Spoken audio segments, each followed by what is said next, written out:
The other person I want to acknowledge is my brother, Ross, who drove down from Tahoe. And without Ross, I wouldn't have met our first speaker, Sheila. But I just want to tell a story about how Sheila met. Ross and I were skiing at Palisades, and he knows I helped start a Shesi University in Ghana 25 years ago. And he's like, there's this woman I'm working with, you really need to meet, Sheila. And so I'm driving over Donner Summit later that day in a snowstorm, kind of patchy cell reception. And I asked Sheila, have you ever heard of a Shesi University? And she said, yeah, I have. And so I was pleasantly surprised. And then I asked her, have you heard of Masusi University in Uganda? And she says, well, as a matter of fact, I'm childhood friends with the co-founder, Elaine. We went to boarding school together. And I'm sitting there watching the snowflakes hit the windshield. That's sinking in a little bit. There's 49 million people in Uganda. Yeah, absolutely. I know 2 of them, and they're both in this room tonight. And there's been a lot of really kind of, low probability things like that have kind of brought us all together here. But I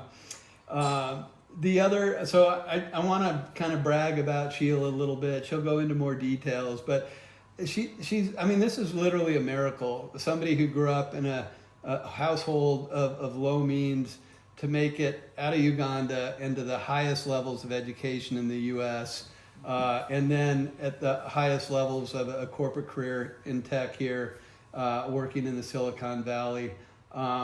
So with that, I could go on about you, Sheila, but I don't want to steal your thunder. So let me start by just asking you a question.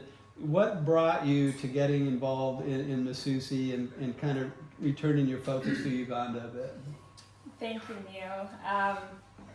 Just super briefly, I marvel at every time I think of how we met, how the universe conspired to us meeting. Thank you everybody for being here. You could have been anywhere else, but you decided to be here tonight. So thank you. Can you hear? You can't hear me? Okay, I'll speak louder. Thank you everybody for being here tonight.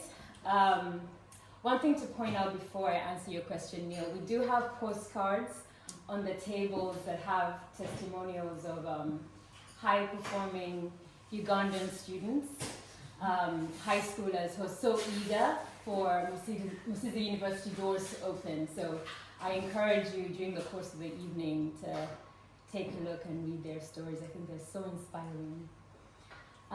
So to answer your question, Neil, how I got involved, I think launching a university like Masusi in Uganda is the right thing to do on its merits, and Takako and Elaine will go through the details of that. But for me, it's also deeply personal.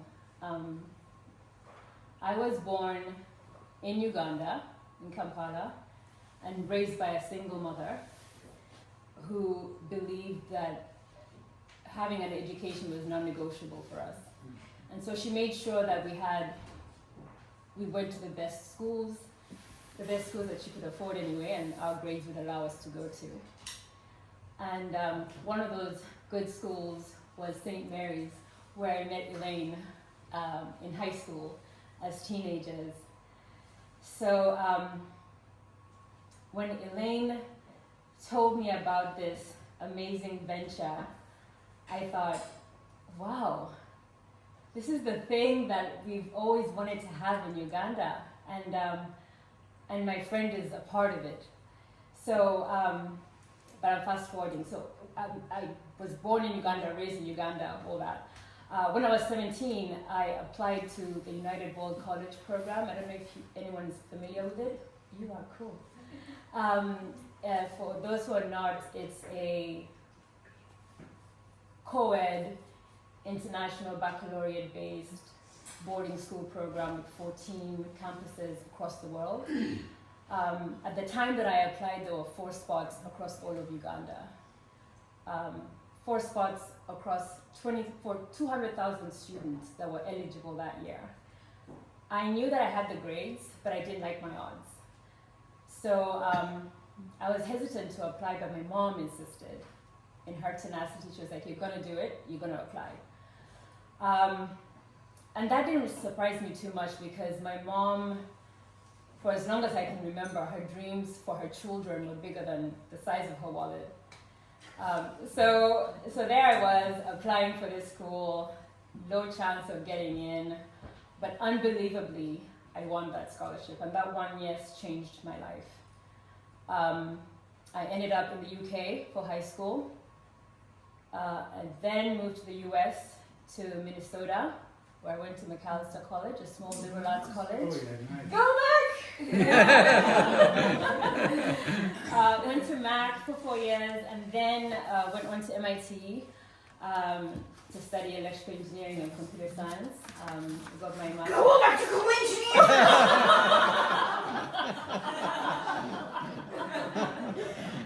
I think you mean that. That was heartfelt.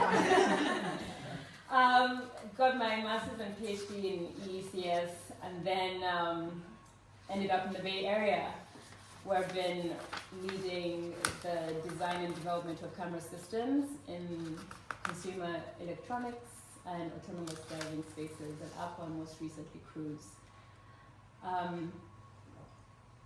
But I know I didn't get here alone.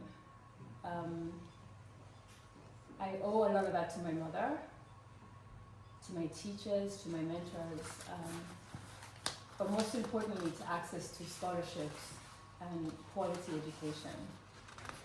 And so when I think about my why, it's because this is a great idea, but also where I am because I had access. That's awesome. That's great.